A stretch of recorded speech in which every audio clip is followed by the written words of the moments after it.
We're going to turn to 2 policy pitches and then close out with a final fireside chat. So first, we have Sridhar Kota, the Executive Director of M Foresight, who is here with us to share a proposal that he has written up as part of our initial collection titled Establishing a National Manufacturing Foundation.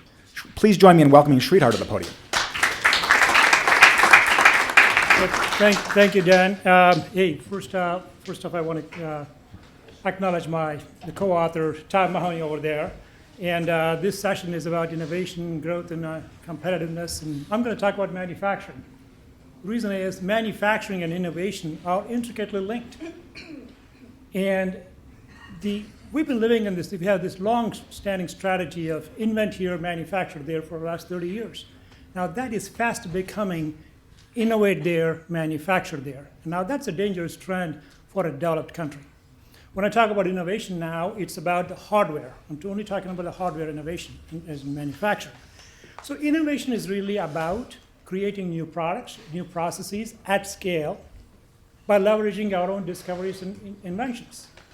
By that definition, we have not done much innovation in the last 30 years. And I'll just give one example at scale. There is a study of 150 hardware startups from MIT. Not a single one of them scaled in this country. And they all scaled overseas. Of those that scaled overseas, 70% of them scaled in China.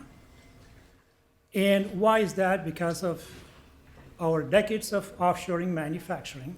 We have eroded our industrial commons. That is the fundamental engineering skills, fundamental manufacturing know-how, what we used to call American ingenuity. We lost that capabilities in many industries. And it's not only production, but now our American multinationals are also offshoring R&D. Nearly 50% of foreign R&D centers in China in the last decade were by American multinationals. So the private sector will continue to offshore manufacturing and R&D if it gives a short-term gain, and it will. So government has a critical role to play in fixing this market failure. And thanks to government investment in basic research, we are still best in the world when it comes to scientific discoveries and inventions. But investment in basic research alone is not sufficient, is no longer sufficient. Think about millions of jobs we created in other countries by manufacturing products that are largely invented in the US, like smartphones and lithium-ion batteries and solar cells, flat panel displays and drones and what have you. So our investments in basic research will get us to the first base. And as I said, we're still best in the world. Think of that as a baseball diamond. It'll get us to the first base. Sometimes we get to the second base. We score only when we complete the cycle. We win only when we complete the cycle. By completing that cycle, we also gain knowledge. We create process innovations that's not published anywhere in journals, that's not in patents. That's the know-how that we create. And not only that, by completing the cycle, it will inform the next generation basic research to come up with the next big thing. So how come we are not doing that? How about other countries? It's not the taxes. It's not trade. It's not regulation. No, it's not automation that brought us to this place. Think of Japan, Germany, and South Korea. These advanced countries with very strong manufacturing, advanced manufacturing and innovation ecosystems. They have higher taxes. They have higher wages. They have strict regulations. They have higher energy costs. And they have significantly higher levels of automation than us. And yet, they have very strong manufacturing base, as I said. And they weathered China's competition far better than we did. Their private sector has longer-term investments. Their governments invest 4 to 8 times as much as we do in translational research. And there's no agency in town that has nation's manufacturing success as its sole objective.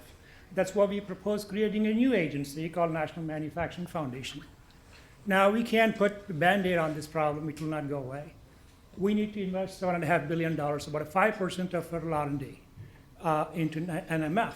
Now, that seems like a lot of money, but according to government estimates, we lose about $2 billion a day to China alone. So what does NMF do? So it will work with other federal S&T agencies to mature technologies developed and funded by other agencies, and it will invest in translational R&D, including investing in translational research centers at universities to promote hardware startups. It will leverage defense procurement, government procurement to create ramp-ups or pilot production. It will facilitate creation of public-private investment funds for manufacturing scale-ups. And it will empower small and medium-sized manufacturers who are the backbone of our manufacturing sector to adapt digital technologies. And finally, it will invest in growing our domestic engineering talent. Now, all of that is still not enough. We still need one more binding rule or legislation that says any technology funded by the federal government, any product or process resulting from a technology funded by the federal government must be scaled significantly in the US, at least 75% value added, without any exceptions or waivers. That's the only way we can get a return on investment on our R&D. Such an initiative will create good paying jobs. It will strengthen our military preparedness. The goal is not about restoring lost industries. That's not going to happen. The goal is about rebuilding our lost capabilities so we can establish industries of the future. So China 2025 is really our Sputnik moment. It's time we have a strategy and a long-term commitment of our own.